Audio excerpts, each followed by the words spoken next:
Okay, so let's move to the political track. You make another sort of interesting historical point here, and there's two sides of it, both of which we'll get to.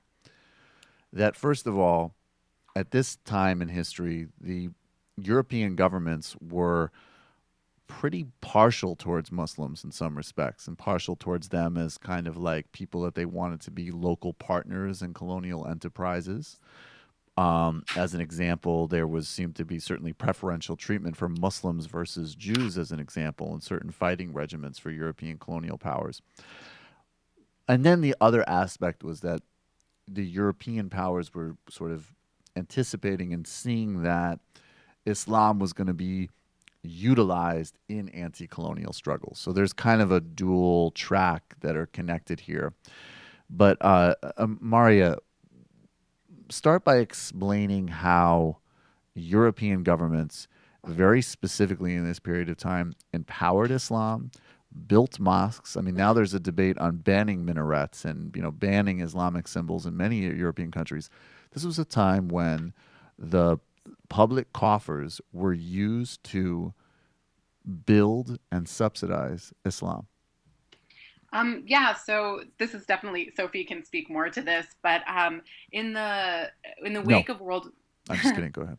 Yeah. in the wake of World War One, there was such a I mean, during World War One, we see the colonial powers, France and Britain, using their Muslim soldiers and trying to court the favor of Muslim citizens in the colonies. I mean, most of a large percentage of their colonial subjects were Muslim. And so trying to kind of gain favor with these populations in the sort of global power struggle at the time, but then also having Muslims serve in the army in World War One was a big part of these two great powers agenda. And so we do see some preferential treatment towards Muslims that we talk about in our piece, which is quite interesting. So these regiments would have imams within them, embedded within the regiments. And instead of pork and wine, they were given couscous and coffee and mint tea. So they were being sort of favored in this way, in a way that Jewish troops, for example, were not.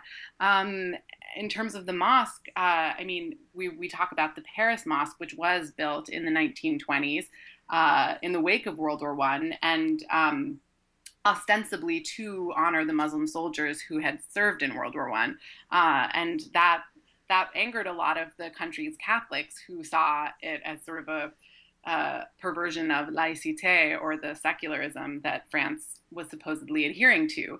And Sophie can talk more about this. I mean, it was quite an interesting period in France's history. Yes, Sophie, go ahead.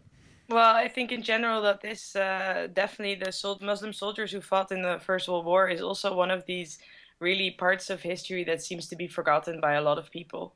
Not only on the in the within the Middle East, but also in Europe. There were many soldiers. Britain sent almost 140,000 Indian troops to the Western Front. Many of them were Muslim because a lot of them came from later Pakistan. Hmm. France also deployed about 500,000 colonial subjects on European battlefields, of whom also many were Muslim.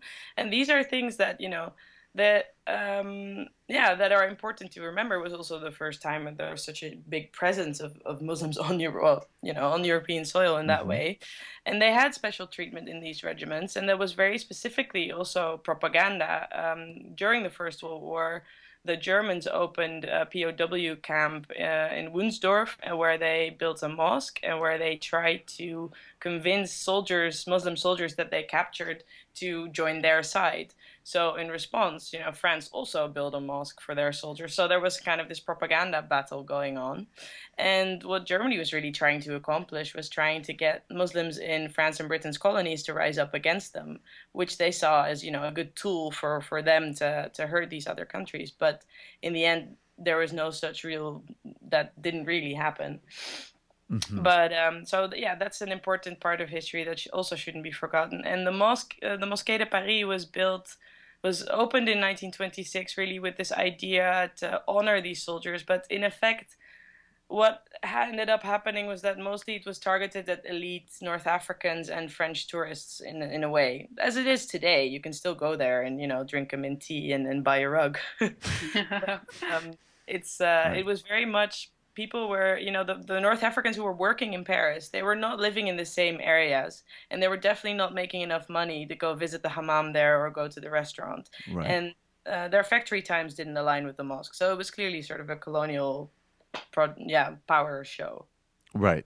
Sophie, continuing with you, then there's this other track where colonial powers are also anticipating that uh, Islamic politics is starting to emerge. And again, I think this is important. I'd like you both to speak on this to kind of distinguish. When people hear Islamic politics today, and justifiably, frankly, from public media consumption, you think on one end of obviously what's associated with the sort of horrific terrorism of ISIS or Al Qaeda. You might think of Iran, which there's a much more complicated history there. But these are specific tracks that involve terrorism, that involve sort of, more on the right side of the political spectrum in some respects. But at this time, Islam was emerging as the same way that, Indians might be re-embracing Hinduism, or people in Ceylon or Thailand were re-engineering Buddhism in certain ways and actually doing a similar project with Buddhism. And there was Western interest in Buddhism being a kind of modern rational project, and but also reinventing all native traditions in the arsenal to reverse colonialism. There's nothing specific or special about Islam in that regard. And so the Europeans are also seeing that this religion can be an ally and a tool of colonial holding, essentially, or it can be flipped back in their face. So they're trying to anticipate that as well. And then through this conversation, we'll see some parallels in policy towards Muslims today. Well, yeah, in this period, this fear of pan-Islam, which was also a bit older, that just didn't emerge after the First World War, but had a lot to do with colonial anxiety. And you get these independent movements, for instance, in France, that are very much that link independence also to Islam. So this, fear about it has a lot to do with that, and there were a lot of tools of control in this sense.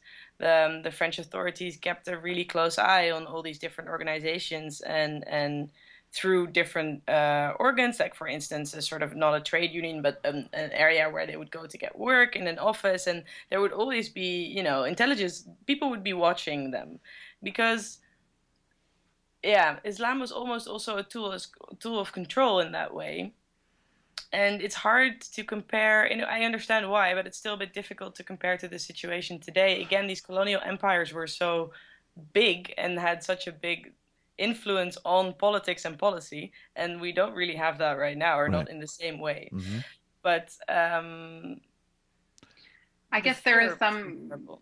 yeah, there's this sort of idea of when you fear something, you can take steps to control it. And I think in a way we see that today with the kind of movement towards having something called, and I put this in kind of scare quotes, British or European Islam, as if there can be an Islam engineered in Europe that's Europe friendly and friendly to the kind of public and society of Europe, or and that involves training imams in the Netherlands and in France, and sort of state-sponsored training of imams. And all of these kind of ideas are they reflect a similar mentality, which is maybe their governments resting control over something that they fear or don't understand.